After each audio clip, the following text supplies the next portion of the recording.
അപ്പോൾ നമ്മൾ റാഡിക്കുലോപ്പതി നമ്മൾ ഡീറ്റെയിൽ ആയിട്ട് നോക്കി കഴിഞ്ഞു. ഇനി നമ്മൾ അടുത്ത് നോക്കാൻ പോകുന്നത് എന്താണ്? പ്ലെക്സോപ്പതിയാണ് നോക്കുന്നത്. പ്ലെക്സോപ്പതി എന്ന് വെച്ചാൽ എന്താണ്? നമ്മൾ സ്പൈനൽ കോഡിൽ നിന്ന് റാഡിക്കിൾ ഉണ്ടാകുന്നു. റാഡിക്കിൾ എന്താകുന്നു? റൂട്ട് ആന്റിയർ റാമസും പോസ്റ്റീരിയർ റാമസും ആയിട്ട് ഡിവൈഡ് ചെയ്യുന്നു. ഈ പോസ്റ്റീരിയർ റാമസ് പാരാസ്പൈനൽ മസിൽസിന് സപ്ലൈ ചെയ്യുന്നു.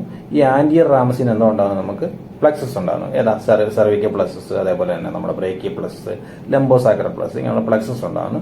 ഈ ഡിഫറെന്റ് റൂട്ടിൽ ഇത് ചേർന്നിട്ടാണ് പ്ലക്സസ് ഉണ്ടാകുന്നത്. ബ്രേക്കിയൽ പ്ലക്സസ് നിങ്ങൾ എല്ലാവരും നല്ല വൃത്തിയായിട്ട് പഠിച്ചിട്ടുണ്ടായിരിക്കും. ഈ പ്ലക്സസിൽ നിന്നാണ് പിന്നെ എന്താ ഉണ്ടാകുന്നത്? നെർവ് ഉണ്ടാകുന്നത്. ഡിഫറെന്റ് നെർവ് ഉണ്ട്. Ulnar nerve, median nerve, radial nerve, അങ്ങനെ നെർവ് ഉണ്ട്. അപ്പോൾ നമ്മൾ റാഡിക്കലിനെ കുറിച്ച് നമ്മൾ ഡീറ്റെയിൽ ആയിട്ട് നോക്കി. റാഡിക്കൽ എങ്ങനെയാണ് ലോക്കലൈസ് ചെയ്യുന്നതെന്ന് നോക്കി. റൂട്ട് എങ്ങനെയാണ് ലോക്കലൈസ് ചെയ്യുന്നതെന്ന് നോക്കി. റൂട്ടിന്റെ പെയിന്റ് ഇത് നോക്കി. ക്യാരക്ടറിസ്റ്റിക്സ് നോക്കി. ഇനി നമ്മൾ പോകുന്നത് എങ്ങോട്ടാണ്? പ്ലക്സസിലോട്ടാണ്. പ്ലക്സോപ്പതിയിൽ വരുന്ന പേഷ്യന്റ് എങ്ങനെയായിരിക്കും? ഇപ്പം ബ്രേക്കിയൽ പ്ലസ് ഇൻവോൾവ് ആണ്. ബ്രേക്കിയൽ പ്ലസ് ഇൻവോൾവ് ആയി കഴിഞ്ഞാൽ എന്ത് പറ്റും? അപ്പർ ലിംബിലോട്ടുള്ള സപ്ലൈ മൊത്തം ബ്രേക്കിയൽ പ്ലസ് ചെയ്യുന്നതാണ്. നമ്മൾ യൂണിലാറ്ററൽ ലിംബ് ഇൻവോൾവ്മെന്റ് ആയിരിക്കും. Unilateral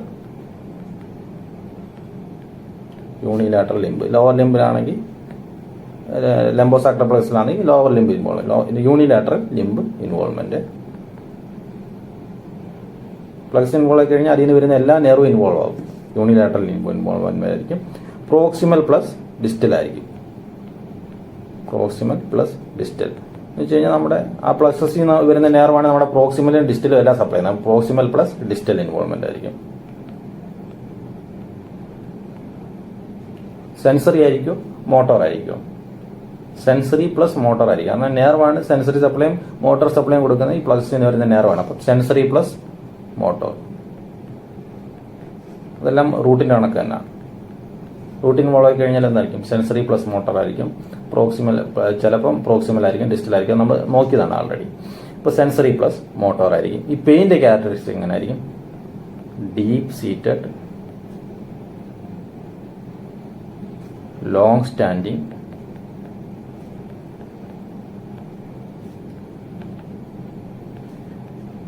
dull aching, severe pain ആയിരിക്കും. Severe pain. ഇതാണ് അവരുടെ പെയിന്റെ ക്യാരക്ടറിസ്റ്റിക്സ്. എങ്ങനെ ആയിരിക്കും? Deep seated, long standing, dull aching, severe pain ആയിട്ടൊരു പേഷ്യന്റ് വരികയാണ്. ആ പേഷ്യന്റിന് നിങ്ങൾ മോട്ടോർ നോക്കുമ്പോഴത്തേന് പ്രോക്സിമൽ ഡിസ്റ്റൽ ഇൻവോൾവ്മെന്റ് ഉണ്ട്. പ്രോക്സിമൽ എന്ന് വെച്ച് കഴിഞ്ഞാൽ എന്താണ്? കൈ ഉയർത്താനുള്ള പാട്. ഡിസ്റ്റൽ എന്ന് വെച്ച് കഴിഞ്ഞാൽ ലോങ് ഫ്ലക്സേഴ്സ്. എക്സാമ്പിൾ പറയുന്നത് ലോങ് ഫ്ലക്സേഴ്സ്. നിങ്ങൾ ഹാൻഡ് ഗ്രിപ്പ് നോക്കുമ്പോഴത്തേന് ഈസി ആയിട്ട് നിങ്ങൾക്ക് ഹാൻഡ് ഗ്രിപ്പ് നോക്കുന്നത് എങ്ങനെയാണ്? നമ്മളിങ്ങനെ പിടിക്കാൻ പറഞ്ഞു കഴിഞ്ഞാൽ നമ്മുടെ കൈ റിമൂവ് ചെയ്യാൻ നോക്കും. നോർമലി ഒരു പേഷ്യന്റ് പിടിക്കുകയാണെങ്കിൽ നമുക്ക് റിമൂവ് ചെയ്യാൻ പറ്റത്തില്ല. ഹാൻഡ് ഗ്രിപ്പ് വീക്ക് ആണെങ്കിൽ എന്ത് പറ്റും? ഈസി ആയിട്ട് റിമൂവ് ചെയ്യാൻ പറ്റും. അപ്പോൾ പ്രോക്സിമൽ പ്ലസ് ഡിസ്റ്റൽ വീക്ക്നെസ് നോക്കും. അത് കഴിഞ്ഞ് നിങ്ങൾ സെൻസേഷൻ നോക്കുമ്പോഴത്തേന് സെൻസറി ഇൻവോൾവ്മെന്റ് ഉണ്ടായിരിക്കും. യൂഷ്വലി റിഫ്ലക്സ് ഇൻവോൾവ് ആയിരിക്കും. പേഷ്യന്റെ പെയിന്റെ characteristics deep seated, long standing, dull aching, severe pain ആയിരിക്കും. ഏതാണ്? പ്ലക്സോപ്പതി. അപ്പോൾ നമുക്ക് പിന്നെയും ഡൗട്ട് നിൽക്കുകയാണ്. എന്താണ് ഇത്? പ്ലക്സോപ്പതി ആണോ റാഡിക്കുലോപ്പതി ആണെന്ന് ഡൗട്ട് ഉണ്ട്. അപ്പോൾ നിങ്ങൾ എന്ത് ചെയ്യും? എന്താണ് ചെയ്യേണ്ടത്? സ്പൈനൽ കോഡിന്റെ നിങ്ങൾ അനാട്ടമി എന്ന് മനസ്സിൽ വിചാരിച്ചാൽ ഇത് സ്പൈനൽ കോഡ് എന്ന് സങ്കല്പിക്കുക. ഇതിൽ നിന്ന് നമ്മുടെ ഡോർസൽ ആൻഡ് വെൻട്രൽ റൂട്ട് വരുന്നു. വെൻട്രൽ റൂട്ട് വന്ന് ഇവിടെ വരെ നമ്മൾ ക്ലിനിക്കലി റൂട്ട് എന്നാണ് പറയുന്നത്. അതിൽ നിന്ന് എന്ത് പറ്റുന്നു? പോസ്റ്റീരിയർ റാമസ് ഉണ്ടാവുന്നു, ആന്റിയർ റാമസ് ഉണ്ടാവുന്നു. ആന്റിയർ റാമസ് വേരിയസ് ലെവലിൽ നിന്നുള്ള ആന്റിയർ റാമസിൽ നിന്ന് എന്താ ഉണ്ടാവുന്നു? പ്ലക്സസ് ഉണ്ടാകുന്നു. ഇതെല്ലാം ജോയിൻ ചെയ്ത് പ്ലക്സസ് ചുമ്മാ പ്ലക്സസ് ഉണ്ടാകുന്നു. ഈ പ്ലക്സസിന് എന്ത് ചെയ്യുന്നു? ഡിഫറെന്റ് നെർവ്സ് ഉണ്ടായി ഡിഫറെന്റ് മസിൽസിന് സപ്ലൈ ചെയ്യുന്നു. ഇതാണ് നമ്മുടെ നോർമൽ. അപ്പോൾ നിങ്ങൾക്ക് ഇവിടെ നോക്കുമ്പോഴത്തേന് ഈ പാരാസ്പൈനൽ മസിൽസിന് സപ്ലൈ ചെയ്തതിന് ശേഷമാണ് എന്ത് വരുന്നത്? പ്ലക്സസ് വരുന്നത്. അപ്പോൾ നമ്മൾ പാരാസ്പൈനൽ മസിൽസിന്റെ EMG നോക്കുകയാണ്. EMG നോക്കുമ്പോഴത്തേന് പാരാസ്പൈനൽ മസിൽസിന്റെ ഇൻവോൾവ് ആണ്. EMG നോർമൽ ആണെങ്കിൽ എന്താണ്? പേഷ്യന്റ് ഈ ക്യാരക്ടറിസ്റ്റിക് പെയിൻ ആയിട്ട് വരികയാണ്. പ്രോക്സിമൽ പ്ലസ് ഡിസ്റ്റൽസ് വീക്ക്നെസ് വരുവാണ്. നിങ്ങൾക്കൊരു doubt C5, C6, C7, C8 continuous ആയിട്ടുള്ള റൂട്ട് ഇൻവോൾവ് ആണോ അതോ പ്ലക്സസ് ആണോ ഇൻവോൾവ് ആയിട്ടുള്ളത്? അങ്ങനെ ഒരു ഡൗട്ടിൽ നിങ്ങൾ ഇരിക്കുകയാണ്. അപ്പോൾ നിങ്ങൾ പാരാസ്പൈനൽ മസിലിന്റെ EMG ചെയ്ത് നോക്കുമ്പോഴത്തേന് EMG നോർമൽ ആണെങ്കിൽ അതിന് ശേഷമുള്ള ഭാഗത്തായിരിക്കും ഇൻവോൾവ്മെന്റ്. എവിടെ ആയിരിക്കും? പ്ലക്സസിലായിരിക്കും. EMG അബ്നോർമൽ ആണെങ്കിൽ ഇതിന് മുമ്പുള്ള പാട്ട് ഏതായിരിക്കും? റൂട്ടായിരിക്കും ഇൻവോൾവ്. EMG നോർമൽ ആണെങ്കിൽ ഇവിടുന്ന് ഇങ്ങോട്ടായിരിക്കും ഇൻവോൾവ്. പാരാസ്പൈനൽ മസിലിന് സപ്ലൈ ആയതിനു ശേഷമാണ് ഇൻവോൾവ് ആയിട്ടുള്ളത്. അപ്പോൾ ഇതാണ് പാരാസ്പൈനൽ മസിലിന്റെ EMG. നമ്മൾ ഡൗട്ട്ഫുൾ ആയിട്ടുള്ള കണ്ടീഷനിൽ എന്ത് ചെയ്യും? പാരാസ്പൈനൽ മസിലിന്റെ EMG നോക്കും. ഇതാണ് പ്ലക്സോപ്പതി. ഇനി നമ്മൾ അടുത്ത് നോക്കുന്ന ഏതാണ്? പ്ലക്സോപ്പതി നോക്കി. നമ്മൾ റാഡിക്കുലോപ്പതി നോക്കി, പ്ലക്സോപ്പതി നോക്കി. ഇനി നമ്മൾ നെർവിലോട്ട് പോവുകയാണ്. നമ്മൾ മോണോ ന്യൂറോപ്പതി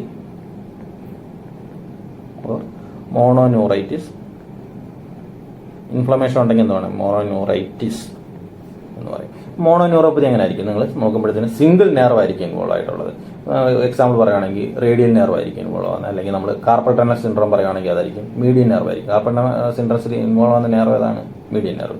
ഇപ്പോൾ ഈ കംപ്രസീവ് മൈലോപ്പതി, സിംഗിൾ നെർവിന്റെ compressive myelopathy, example carpal tunnel syndrome. ഈ കംപ്രസീവ് മൈലോപ്പതിയിൽ എന്താണ് വരുന്നത്? ഡീമൈലിനേഷൻ ആണ് വരുന്നത്. അതുമായിട്ട് ബന്ധപ്പെട്ടുള്ള പ്രശ്നങ്ങളാണ് വരുന്നത്. അപ്പോൾ മോണോന്യൂറോപ്പതി അല്ലെങ്കിൽ മോണോന്യൂറൈറ്റിസ് എന്ന് വെച്ച് കഴിഞ്ഞാൽ early stage of mononeuritis multiplex.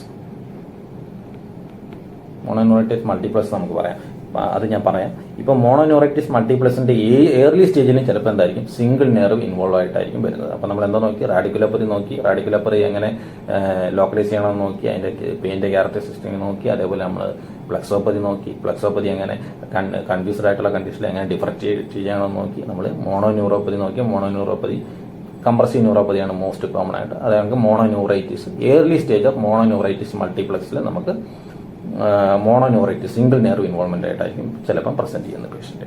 ഇനി നമ്മൾ നോക്കുന്നത് മോണോന്യൂറൈറ്റിസ്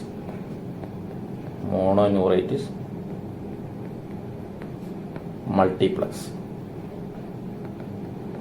ഇവിടെ വരുന്നത് വെച്ച് കഴിഞ്ഞാൽ ഡിഫറന്റ് നെർവിന്റെ പാച്ചി ഇൻവോൾവ്മെന്റ് ആയിട്ടായിരിക്കും വരുന്നത്.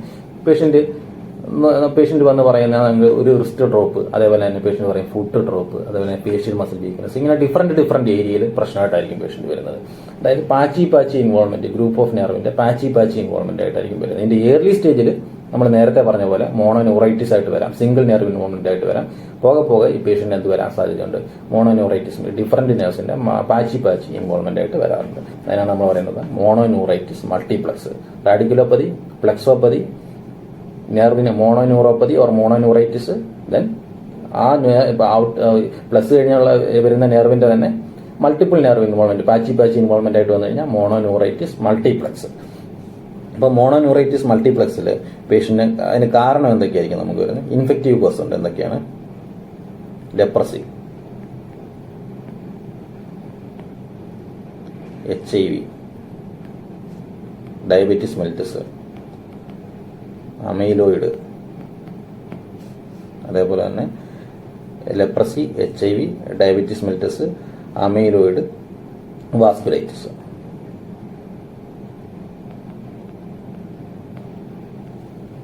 ഇതെല്ലാം ആക്സോണൽ വേരിയന്റ് ആണ്. ഇനി ഡീമൈലിനേറ്റിംഗ് വേരിയന്റ് ഉണ്ട്. അത്രയും ഡീറ്റെയിൽസ് ഒന്നും വേണ്ട. നമുക്ക് ഓർക്കേണ്ടതെന്ന് വെച്ച് കഴിഞ്ഞാൽ ഡിഫറന്റ് പാച്ച് ഇൻവോൾവ്മെന്റ് ആണെങ്കിൽ മോണോന്യൂറൈറ്റിസ് മൾട്ടിപ്ലക്സ് ആയിരിക്കാൻ സാധ്യതയുണ്ട്. ആ പേഷ്യന്റ് നമ്മൾ ഡിഫറന്റ് ഇൻവെസ്റ്റിഗേഷൻ സെൻഡ് ചെയ്യേണ്ടി വരും. ഏതൊക്കെയാണ്? ലെപ്രസി റൂളൗട്ടാണ്, HIV റൂളൗട്ടാണ്, ഡയബറ്റിസ് മെലിറ്റസ് റൂളൗട്ടാണ്, വാസ്കുലൈറ്റിസ് റൂളൗട്ടാണ് ഇൻവെസ്റ്റിഗേഷൻ സെൻഡ് ചെയ്യണം. ഇതൊക്കെ നിങ്ങളുടെ മനസ്സിലിരിക്കണം. അപ്പൊ മോണോന്യൂറൈറ്റിസ് മൾട്ടിപ്ലക്സ്. ഇനി അടുത്ത ഏതാണ്? ഫൈനലി നമ്മൾ പോകുന്നത് എങ്ങോട്ടാണ്? പോളിന്യൂറോപ്പതി. നമ്മൾ പെരിഫറൽ ന്യൂറോപ്പതിയിൽ എന്തൊക്കെയാണ് റിപ്പീറ്റ് ചെയ്ത് ഞാൻ പറയാം. കാരണം ഇത് നിങ്ങളുടെ മനസ്സിൽ കയറാം. എന്തൊക്കെയാണ്? റാഡിക്കുലോപ്പതി നോക്കി, പ്ലക്സോപ്പതി നോക്കി, മോണോന്യൂറോപ്പതി നോക്കി, അല്ലെങ്കിൽ മോണോന്യൂറൈറ്റിസ് നോക്കി, പിന്നെ മോണോന്യൂറൈറ്റിസ് മൾട്ടിപ്ലക്സ് നോക്കി. ഓരോന്നും എങ്ങനെയാ പേഷ്യന്റ് പ്രസന്റ് ചെയ്യുന്നത് നിങ്ങൾക്ക് വ്യക്തമായ ധാരണ വേണം മനസ്സിൽ. ഇനി അടുത്ത് നമ്മൾ നോക്കുന്നതാണ് പോളിന്യൂറോപ്പതി. പോളിന്യൂറോപ്പതിക്ക് എങ്ങനെ ആയിരിക്കും വരുന്നത്? സിമെട്രിക്കൽ ഇൻവോൾവ്മെന്റ് ആയിരിക്കും.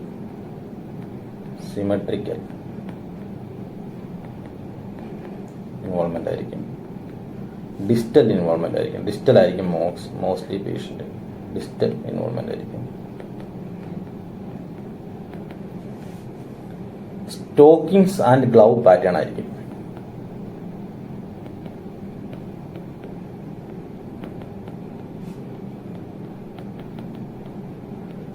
Stockings and glove pattern. Glove and stockings നമ്മൾ ഇതിൽ പറഞ്ഞാണ്, സ്പൈനൽ കോഡിൽ പറഞ്ഞാണ്. ഇതിപ്പോൾ ഒരു സ്പൈനൽ കോഡാണെന്ന് വിചാരിക്കാം. സ്പൈനൽ കോഡിന്റെ പോസ്റ്റീരിയർ കോളം ഇവിടെയാണ് ഇരിക്കുന്നത്. അതൊക്കെ നമ്മൾ ഡീറ്റെയിൽ ആയിട്ട് പറഞ്ഞാണ്. പോസ്റ്റീരിയർ കോളത്തിൽ ഫൈബർ അറേഞ്ച് ചെയ്തിരിക്കുന്നത് എങ്ങനെയാണ്? അൺക്രോസ്ഡ് ഫൈബേഴ്സ് ആണ് പോസ്റ്റീരിയർ കോളത്തിൽ. ആദ്യമേ അകത്തോട്ട് വരുന്നത് സാക്രൽ ഫൈബേഴ്സ് ആയിരിക്കും. അത് കഴിഞ്ഞിട്ട് സാക്രൽ ഫൈബേഴ്സ്, അത് കഴിഞ്ഞിട്ട് അതായിരിക്കും വരുന്നത് ലംബാർ ഫൈബേഴ്സ്, അത് കഴിഞ്ഞിട്ട് തൊറാസിക് ഫൈബേഴ്സ്, ഏറ്റവും പുറത്തായിട്ട് ഏതാണ്? Cervical fibres. അപ്പോൾ ഇപ്പോൾ ഇവിടുന്ന് ഒരു കംപ്രഷൻ വരുവാണെങ്കിൽ ആദ്യമേ ഏതായിരിക്കും? സെർവൈക്കൽ ഫൈബേഴ്സ് ആയിരിക്കും. സെർവൈക്കൽ ഫൈബേഴ്സ് ഇൻവോൾവ് ആയി കഴിഞ്ഞാൽ അത് പറ്റും കയ്യിൽ പ്രശ്നമുണ്ട്. അപ്പം ഗ്ലൗ അതിനുശേഷം ഏറ്റവും അവസാനമായിരിക്കും അത് ലോവർ ലിംബ് ഇൻവോൾവ് ആവുന്നത്, സെർവിക്കലി ലംബാർ ഫൈബേഴ്സ് ഇൻവോൾവ് ആവുന്നത് ഏറ്റവും അവസാനമായിരിക്കും. അപ്പം ഗ്ലൗ ആൻഡ് സ്റ്റോക്കിംഗ് പാറ്റേൺ ആയിരിക്കും അവിടെ കംപ്രസീവ് പോസ്റ്റീരിയർ കോളം ഇൻവോൾവ് ചെയ്യുന്ന കംപ്രസീവ് മൈലോപ്പതി വരുന്നത്. നേരെ തിരിച്ചാണ് അവിടെ നമ്മുടെ പോളിന്യൂറോപ്പതി വരുന്നത്. അവിടെ സ്റ്റോക്കിങ്സ് ആൻഡ് ഗ്ലൗ പാറ്റേൺ ആണ് നമ്മുടെ അപ്പോൾ നമ്മൾ പോളിന്യൂറോപ്പതി. ഈ പോളിന്യൂറോപ്പതിയിൽ നിങ്ങൾ ഇത്രയും നേരം പഠിച്ച് ഏതൊക്കെയാണ് പഠിച്ചത്? നമ്മൾ പെരിഫറൽ ന്യൂറോപ്പതിയിൽ ഏതൊക്കെയാണ്? റാഡിക്കുലോപ്പതി പഠിച്ചു, റാഡിക്കുലോപ്പതി, ഫ്ലെക്സോപ്പതി, പ്ലസ് കഴിഞ്ഞിട്ട് നെർവിൽ എന്തൊക്കെയാണ് പഠിച്ചത്? നെർവിൽ mono neuropathy or mononeuritis, mononeuritis, multiplex,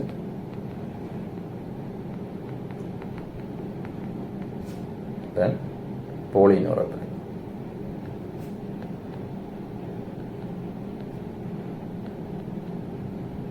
ഒരു സെപ്പറേറ്റ് ചെയ്തായിട്ട് പോളി റാഡിക്കുലോപ്പതി ഉണ്ട്.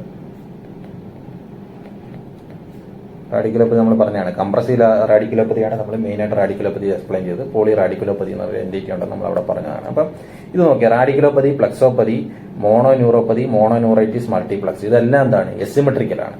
എന്ന് വെച്ച് കഴിഞ്ഞാൽ ഒരു ലിംബോ അല്ലെങ്കിൽ ഒരു ലിംബിൽ കൂടുതലോ ഒരു ലിംബിൽ കുറവോ അങ്ങനെ ആയിരിക്കും ഇൻവോൾവ് ആവുന്നത്. പക്ഷേ പോളിന്യൂറോപ്പതി ആൻഡ് പോളി റാഡിക്കുലോപ്പതി എന്താണ്? സിമെട്രിക്കലാണ്. അപ്പോൾ നിങ്ങൾ കാണുന്ന കേസിൽ ഒരു 80 to 90% എന്തായിരിക്കും? സിമെട്രിക്കലായിട്ടുള്ള കേസായിരിക്കും. നിങ്ങൾ ഇത്രയും ഇത് ക്ലാസിഫിക്കേഷനും കാര്യങ്ങളും എല്ലാം പഠിച്ചെങ്കിലും നിങ്ങൾ അവസാനം ഈ പറഞ്ഞ രണ്ട് സാധനങ്ങളായിരിക്കും നിങ്ങൾ കാണാൻ പോകുന്നത്. അത് സിമെട്രിക്കലായിട്ടായിരിക്കും മോസ്റ്റ്ലി നിങ്ങൾ കാണാൻ പോകുന്ന ഈ രണ്ട് സാധനങ്ങളായിരിക്കും. സിമെട്രിക്കലായിട്ടായിരിക്കും പോളിന്യൂറോപ്പതി ആയിരിക്കും മോസ്റ്റ് കോമൺലി കാണുന്നത്. അങ്ങനെ സിമെട്രിക്കലായിട്ടായിരിക്കും വരുന്നത്. മോസ്റ്റ്ലി ഡിസ്റ്റലായിട്ടായിരിക്കും ഇൻവോൾവ് ആവുന്നത്. സ്റ്റോക്കിങ്സ് ആൻഡ് ഗ്ലൗ പാറ്റേൺ ആയിട്ടായിരിക്കും വരുന്നത്. ഇത്രയും നിങ്ങളുടെ മനസ്സിൽ വേണം. ഓക്കെ, അപ്പോൾ ഇതാണ് നമ്മുടെ റാഡിക്കുലോപ്പതിയല്ല നമ്മുടെ ന്യൂറോപ്പതിയുടെ ബേസിക്സ് ഇത്രയാണ്. അപ്രോച്ച് ന്യൂറോപ്പതിയുടെ ബേസിക്സ് ഇത്രയാണ്. നിങ്ങൾക്ക് ഇത്രയും മൈൻഡിൽ വേണം. എന്തൊക്കെയാണ്? റാഡിക്കുലോപ്പതി ഉണ്ട്, പ്ലക്സോപ്പതി ഉണ്ട്, പ്ലക്സിന് നേർവ് ഉണ്ടാവുന്നത്, നേർവിൽ ഏതൊക്കെ വരാം? മോണോന്യൂറോപ്പതി വരാം, മോണോന്യൂറൈറ്റിസ് മൾട്ടിപ്ലക്സ് വരാം, അതേപോലെ തന്നെ മൾട്ടിപ്പിൾ നേർവ് ഈക്വലായിട്ട് സിമെട്രിക്കലായിട്ട് ഇൻവോൾവ് ആകുന്നതിന് പോളിന്യൂറോപ്പതി എന്ന് പറയാം. പോളിന്യൂറോപ്പതി വരാം, പോളി റാഡിക്കുലോപ്പതിയും വരാം. ഇപ്പം പോളി റാഡിക്കുലോപ്പതിയും പോളിന്യൂറോപ്പതി സിമെട്രിക്കലാണ്. നിങ്ങൾ മോസ്റ്റ്ലി നിങ്ങൾക്ക് കിട്ടാൻ പോകുന്ന കേസ് പോളി ന്യൂറോപ്പതി ആയിരിക്കും. ക്ലിനിക്കിലിരിക്കാൻ മോസ്റ്റ്ലി കിട്ടുന്നത് പോളിന്യൂറോപ്പതി ആയിരിക്കും. ഇത്രയാകുമ്പോഴത്തേന് നമ്മൾ ബേസിക്സ് നമ്മൾ കവർ ചെയ്തു.